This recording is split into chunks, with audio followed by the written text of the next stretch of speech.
record on this. All right, good afternoon. I am happy to be here on the Les Encres PDO Threadcast, and we are being joined today by Lisa Vuich, all the way up in Derry, New Hampshire. Thank you for joining us today. I appreciate your time. I'm looking forward to this conversation. I know that you've got a lot of experience and depth outside of just PDO threads, but we'll be talking primarily about those. So do you want to take a few minutes and introduce yourself? Sure. I actually previously had a private internal medicine practice, which I sold in 2009. I do own a medical spa and a medical spa training institute, both named Renew in Derry, New Hampshire. So that's about 45 minutes north of Boston. I have been doing 100% aesthetics since about 2012. So for a few years, I did a little 1/3 medicine, 2/3 aesthetics. But I've been in the game for a long time. Made a lot of good choices, a few bad choices, definitely got into the thread market at an early point. So I went through all, the sort of ups and downs of that starting, at about 2015. So I feel like I have a lot of experience and I do mostly private and semi-private trainings, but that's pretty much my background. I work 5 or 6 days a week and I have about 26 staff members. So we've got a pretty big operation going on, pretty proud of it. Win a lot of awards up our way. So I think, it's a labor of love and we're in it. Yep, absolutely. You are 100% in the trenches right now. Mm-hmm. So when you integrated threads back in 2012, 2015, really tell us about your approach of doing that into your daily practice. How did you start? Well, back then it was a very different game. Threads were really just, I'm not sure when Les Encres got FDA cleared or any of that.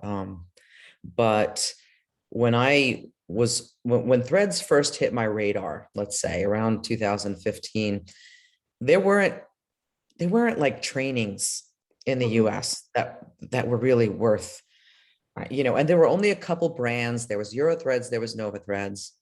It was all cut barb thread. There weren't a lot of choices. I called them. I was like, I'm interested in training. They're like, yeah, we'll send you down to Brooklyn. You can watch this guy for a day. I'm like, that's the training? Watch him for a day? I'm like, this sounds sketchy. But you can't do hands-on because it's Brooklyn and you're not licensed there. I'm like, okay, this is not going to fly. This is not going to fly. So I wound up having to fly to London, to Europe, because of course they were already on the thread, wagon over there. So to get, a really high quality training and hands-on experience, I flew to London. Okay. You don't have to do that anymore. Yay. So that was the first hurdle. It was a whole different game at that time with not a lot of choices and not a lot of good training options. The second issue was, okay, I got over that hurdle and then I came back and again, had just a couple choices. And then there was the hurdle of, all right, I seem to be the only one who knows about threads around here. So how do you take something that's so foreign to your patients and get them on board, and get yourself the experience you need and, yada, yada, yada. And I'm pretty good, I think, at introducing, patients, clients, we tend to call them clients, to new concepts, but still it wasn't the easiest thing because, it takes time to really have that conversation and, and then the cases I was doing with the threads available at the time, which were admittedly not the greatest. And I was new, right? So my skills weren't necessarily the greatest. I think between those two things, I ended up not doing a ton of threads. And I remember like looking at my stacks and being like, damn, I got threads that are nearing expiration. What am I going to do about this? Like, this doesn't feel good. Like something's wrong, something's wrong with this picture because I do believe that this really has a lot to offer. So I had to really kind of step back and rethink. And fortunately by then, well, first of all, I rethought, how am I presenting this? How can I better present this? so that people, patients, clients, they're more accepting of it or understand where it fits. How can I get people in the door doing it? And obviously I need more training. Mhm. There's a gap because I did a very good training, but I could probably benefit from more. And I sought that out. And fortunately by then, at least enough time had passed that more opportunities, were coming available. So it was definitely a journey. I think the path is easier these days where there are more companies like yourselves. There's a lot more online training available. There's a lot more in-person, private and semi-private available. It's really a different playing field now than it was back then. So that was my circuitous route. So fortunately, I got some additional advanced training, and I figured out the presentation piece, and things came together, and now I train on threads. You know what I mean? So it's been a journey, but I do think that someone entering the arena now potentially has an easier path to follow. Think so. And I think a lot of it has to do with the foundation that you, as some of the forefather of injectors with threads, Mhm. really didn't want to participate in the wild, wild west activities. Right. I was I always think it was the wild, wild west when Les Encres first started in 2018. And there Mhm. were a lot of injectors that weren't necessarily trying to figure it out. They were just trying to hot dog. They were trying to just show, and the sexiness of the threads. But what the underbelly that was created from that was a lot of complications, a Yep. lot of negativity around the threading procedure, and just a lot Right. of insecurity itself, because Yep. your your reputation is dependent on the quality of your care and the results that you can bring. So to Right. hear that you feel, as I do, that the training and the technology has advanced, that Oh, makes me hugely, smile. hugely. And if you think about it, it's really not that much different from filler and tox, but threads are less forgiving. Hmm. Absolutely. Yep. So you have to invest more in the training up front, and you have to learn more. I mean, the threads themselves have a whole rheology, if you will, Hmm. with the barbs and the direction of the barbs, and then thinking about that as you're placing them. So it's not point and shoot. So if you're going to get into it, you have to get into it with both feet. If you do that, the rewards are big, Hmm. because you're able to treat a patient population who before, you would have had to stop and say, that's as much as I can do, right? Hmm. Or overfill them and make them look like caricatures, right? Right. So it opens up a whole new patient population.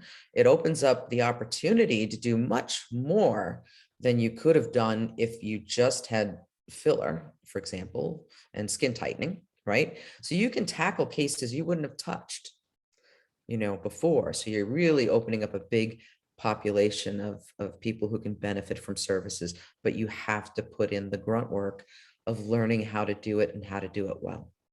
It is completely refreshing to hear you just bang on the drum about training and investing in yourself. That has been part of one of our core 5 beliefs in our organization. And Mhm. as hard as it is for me as a very active owner in the daily operations of the company to see that profit Mhm. margin just Mhm. tank because of a Yep. training investment with an account, I know that that from my perspective is a long-term investment. And it's Right. fun to hear an injector say the same thing. So Right. thank you, thank you, thank You're you. welcome. You're welcome. So we talked about how threads have changed fundamentally with just the training and then the quality of the technology and the variety that's available. But Mhm. is there anything else you can think of that's changed from when you first started to now with threads? Um, the vector diagrams, Mm-hmm. huge. Mm-hmm. Mm-hmm. Going more into the hairline, starting back further or getting threads up here where you can really start pulling back from a higher point. I mean, again, it takes your results to another level. Mm-hmm. If you're not just confining yourself to this section right Right. here, Right. right? When you can start getting fancier about placement, and even tackling some upper necks and getting things to go behind the ear and back into the hairline, getting brow lifts to start here, but extend back. I mean, all that stuff that wasn't even heard of back, back in the day. But Right. again, it's part of that whole thread technology, new vector ideas, new vector diagrams, more online exchange of ideas about different thread patterns and types. I also think another thing that's huge has been getting away from this concept of, oh, I'm going to charge you per thread. Mm-hmm. When it comes to lifting threads, okay, maybe you do a pack of 10 smoothing or a pack of 20 smooth, like whatever. Okay, charge X for a certain number. But I think it was really a really good and a really big leap when we started to say, you know what, that doesn't make any sense, Right. to anybody. We need to charge for a result, for a region, for a lift. And, however many threads it takes you, it's gonna depend on your vector pattern and your thread thickness and your thread length and all that other jazz, which the patient doesn't need to be aware of, that sort of thing. But that to me has been a big shift, because when I first came back from London, I was like, oh, well, if I do 4 threads, or if I do 6 threads, or if I do 8 threads, and I'm like, it's a cheek lift, it's a jowl lift, it's an Yep. advanced brow lift, it's a cat's eye brow. And however many threads it takes me to get what I want done is however many threads it's going to take me. Now, the good thing is this is an extremely high ROI procedure. The cost of the threads, Minimal. compared to what you're charging, Mhm. it's a whole different world than with filler, where, depending on what you're paying for filler, you might be losing half of your fee to your syringe. And that's Mhm. not at all the case with thread. So you can definitely be very generous, with how many you use, and make sure you do a good job and forget about charging per thread. So that's one of my kind of recommendations is, figure out what you can do, what you can make happen, and charge for the result, not the material. Mm. I like that. I'm gonna write that down. I really like that. So I saw you, for people that are listening on the podcast, you were pointing to your jowl mid-face neckline area. Mhm. I won't make the assumption, so I'll just ask the question. What are 2 or 3 of your top favorite thread treatment areas, and why? Um, I love the cheek lift, uh, for 2 reasons, really. Number one, again, it's a situation where threads open up a whole population of people which we couldn't have treated Mhm. before. It's a very low downtime procedure, when you're just working in that one vector. uh, Very little swelling, 1 or 2 entry points, huge bang for the buck, Mhm. lots of exciting different vector patterns. And you can really deliver that wow almost all the time, Mhm. almost all the time. It gets a little bit trickier when you get down to the jawline, and depending on how much laxity there is, then it starts to, edge a little bit. Where can I deliver what they're really looking for? But to me, the cheek lift is very gratifying, in terms of what it does to change someone's contours, and how happy they are with the result, with really a minimum of downtime and fuss. And it doesn't take long to prepare to do it or Right. to execute it. Now, I Mhm. do more advanced lifts where we're starting back here in the, temporal region, and we got to clear the hair, and we got to do the soap, and we got to lay the shit, Sure. they're great lifts. They come out great. I feel a lot of satisfaction in doing larger procedures. But it's, it edges more on that labor of love where, oh, the setup took as long as deploying the threads, so you kind of have to just suck it up and, charge accordingly and do it. But everybody loves like a quick home run, like boom, boom, boom, right? Like Absolutely. that's Mhm. not labor intensive. And then the rest, we do it because we want to deliver the wow, and tackle that case where, somebody else might have said, yeah, no, you're not a candidate. And I've had Right. people come to me and say, oh, I went to this person and they said I wasn't a candidate for threads. I'm like, almost nobody's not a candidate for threads. I mean, unless, okay, all right, if you're immunocompromised or your expectations are, those obvious things. But if they're looking at you just based on anatomy and saying, you have reasonable expectations and you're not a candidate, I'm already calling BS. I'm like, Mm-hmm. I can make things better as long as your expectations are in line with what I can do.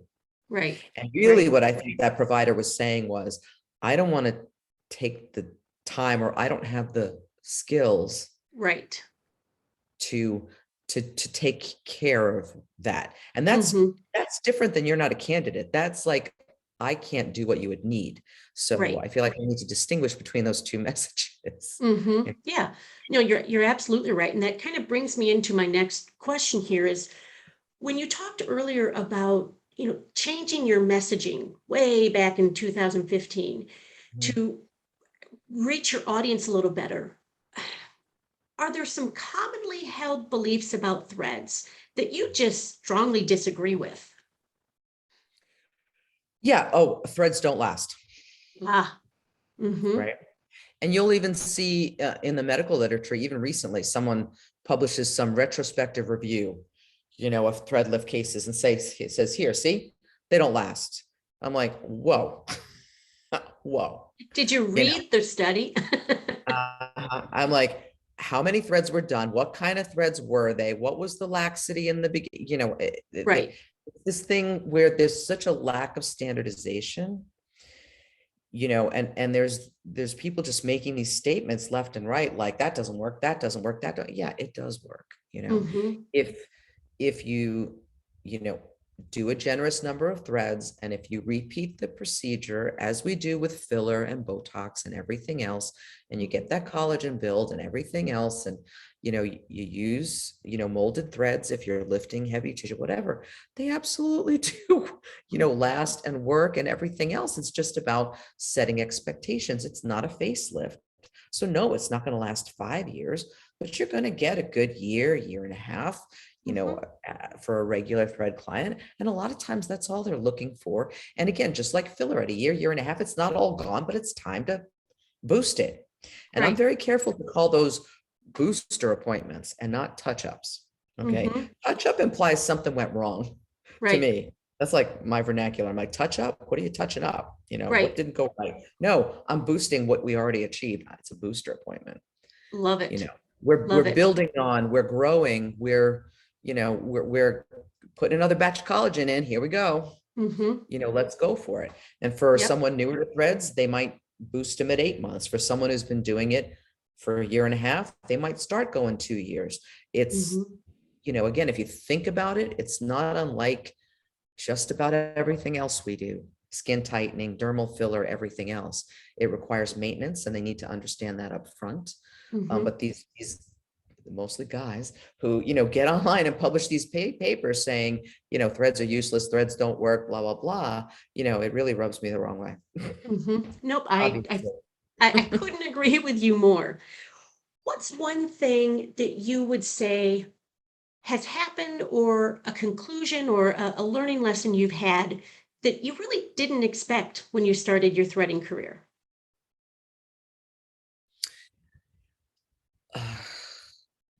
Hmm. I think I I maybe didn't anticipate how much combination therapy I would do with Mm, PRP at the time.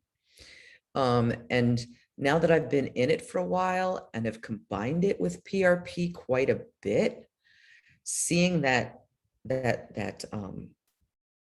double boost, and that sort of case where you use the threads to do the lifting, and yeah, you put a mesh of smooths in an area, but then you top the whole thing off with PRP, mhm. and they get that extra boost, that synchronicity, or that it's really fun.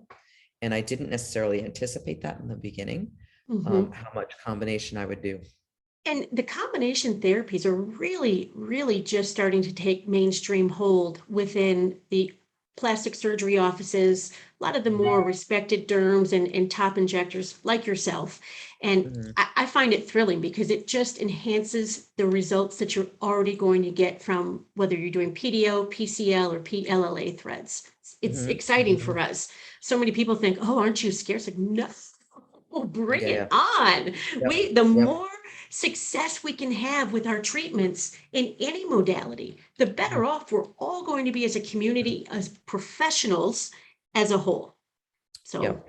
And obviously I agree with you. combination with filler also. I mean, tell clients all the time, listen, the threads don't plump like the filler plumps, but the filler doesn't lift like the threads lift. So, Mhm. it's all about your toolbox, and if you try to take one or two tools and beat them to death, things are probably not going to go well.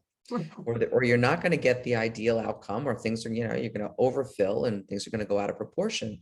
But if, you act like a cook, right? And you put in the right proportion of the different Yep. ingredients, you're going to get the best outcome for the recipe for sure. Mhm. And we really have to, I think we have to, maybe like use analogies with patients like that about, explaining to them it's not this or that. It's not, oh, if I do this, then I don't have to do that. It's about some of this and some of that, and Mhm. judicial use of volume, and well-timed use of threads in the right person. It's an art and it needs to be respected that way. Judicial use of volume. I like that. I Mhm, really, really like that. I think you're giving me all kinds of little tidbits today. mhm. So, not specific maybe to PDO threads in general, but the aesthetic industry as a whole, what are some of the challenges that you perceive or that you anticipate right now, or you're even experiencing right now? I think so we're at a point, and maybe Corona apocalypse has actually contributed to this, but I do feel that we're at a point where there's more interest in physicians, nurses, et cetera, in getting into the field. Hmm. Okay. There's more interest in people who are already somewhat in the field, maybe they're just doing talks or they're just doing talks and filler or something like that, to expand more, maybe bring in threads, right? So we've got a lot of people either in the market ready to grow or not in the market wanting to jump in. In Mm, other words, jump ship off of, the medical roller coaster that they've been right. on, and they're burnt out and everything else. And that's fine. There's plenty of business out there for all of us. The problem that I see is that there's a lot of subpar training Hmm. out there. Um, and if people get into these things, especially something more complex like threads, and they're not adequately trained, they're going to fall into that muck that you alluded to earlier Hmm. of wasn't well trained enough, got frustrated, threads went stale, patients arguing, you're giving up the ship, you're not doing threads, threads suck, threads don't work, blah, blah, blah, like all that. There's a real cusp there where if you Hmm. don't do it right, you can get burned, your patients can get burned. Um, I do think, the whole Corona shutdown, everything else. I mean, one good thing that came out of that is I do feel like there are more opportunities for virtual learning, but Hmm. threads is not something you can learn a lot virtually, except maybe new ideas for the vector patterns. Sure. If you're already experienced with the different threads and you're like, I never used that one like that. Let me try that. You know what I mean? But Hmm. you have the tactile training. You're just venturing into, a new coloring book, a new way to lay them down. Right. And I'm seeing these big training companies, and a lot of them, have been around for a while. I'm not going to name names. Um, and they're going to sell somebody a membership. They're going to be like, okay, for $4,999, you can be a member for a year and a half and do 28 courses. Oh, and our advanced thread lift course, is a whole day, and you get, half a model, So if anybody goes into that thinking, oh, I'm just going to do this course and then I'm off to the races, Hmm. big problem. Hmm. And then they'll be like, oh, here's the advanced dermal filler course. Oh, it's an afternoon. And if you want to combine that with the Botox course, that's your full day and you're off to the races. Okay, advanced dermal filler in an afternoon. Yeah. There's a disconnect here. There's a big disconnect. And Unfortunately, if you're a trainee or you're someone trying to get into the industry, you don't know. Mhm. You see this, what seems cheap, and you're like, oh yeah, give me 28 courses for $4,000, like whatever. It's just, I think it's doing a disservice to people who are trying to learn and learn the right way. And it's dangerous Mhm. because that's the other thing is there's really no standardization in our training. There's nobody who tells us, well, before you do dermal filler, you need to meet these requirements. And before Mhm. you do Botox, you need to meet these requirements. And before you do threads, you need this many hours of training. Like there's nobody telling us that. There Mhm. is no standard. There is no Mhm. oversight. I'm not a huge oversight person, but still, I mean, we're burning our own bridges here. And I've said that from the beginning, is if we as an industry and Yeah, manufacturers as a whole, if we don't play well together and set that right. standardization, 5 to 6 to 8 years from now, Yeah, we're not gonna have a client base because no one's gonna wanna right. touch it.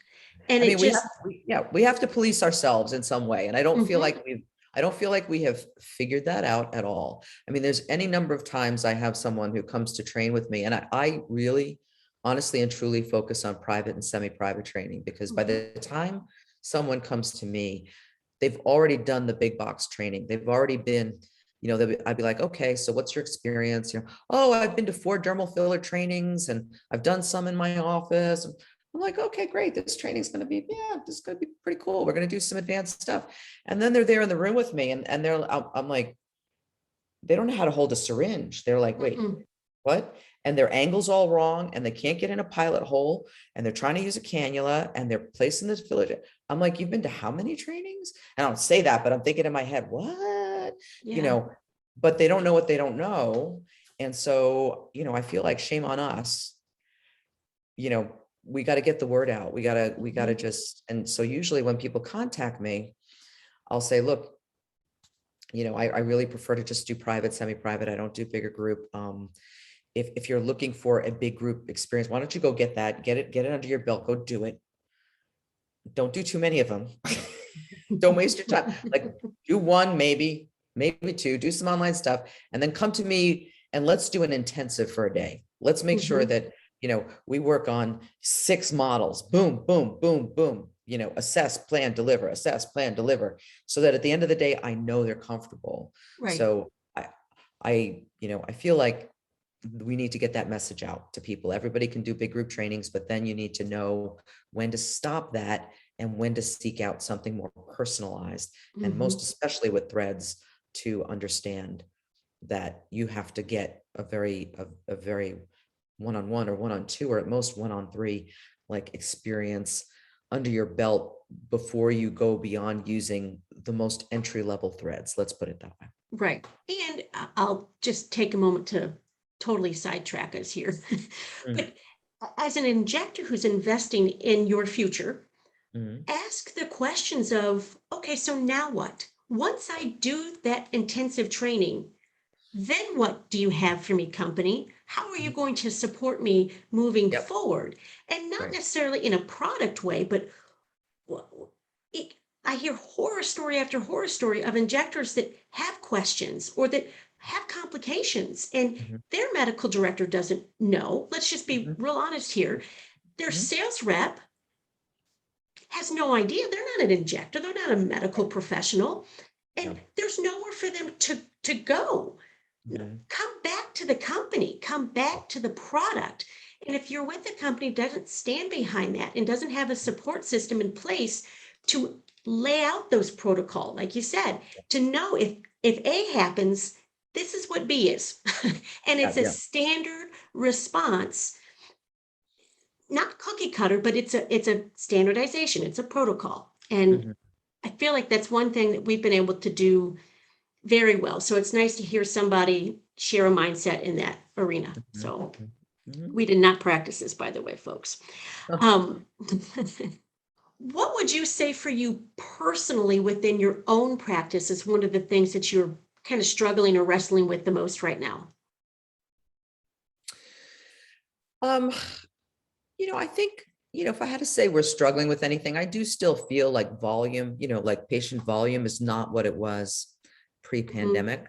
Mm-hmm. So we've been trying to get, some of our staff from part-time to full-time, and it's been kind of slow going. And I don't think it has anything to do with, us or the staff or marketing, Right. but I feel I'm still feeling the effects, of hesitation out there, and numbers rising. I still think we're not at a point where people are moving about normally. So, Right. and I don't think there's anything we can do about that except trudge on and do what we do. But Mm-hmm. What do you do to self-educate yourself? How do you keep learning? yeah, I primarily follow all of the online assets and editions of the companies that Mm-hmm. I work with. You guys have been posting quite a bit of content lately, and others as well. So I'm always up for participating in those virtual user meetings. Are Mm-hmm. always very useful. A few times a year, I'll go out to various conferences just to to network, and but I feel like it's more networking virtually these days, Mm-hmm. as need be, really. But let's say before the pandemic, I would make it a point to at least twice a year, maybe three times, to find someone who is at a level that I felt was above me. Okay. Mm-hmm. Someone I watch, someone I follow, something, or someone who I feel like, oh, they got it going, they got it going on. They're clearly at the top of their game. Let me go spend a day with them, Mm-hmm. you know, as more like a preceptorship, if you will, rather than run around to 8 different conferences or meetings. Right. Like I said, a couple times a year, I just kind of say, why don't I go spend a day with Dr. So-and-so?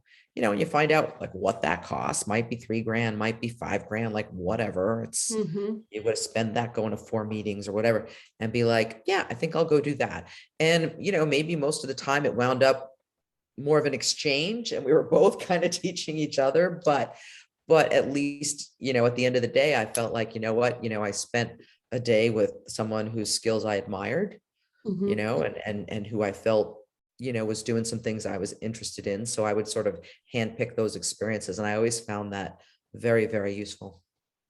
Excellent. So, question of the hour.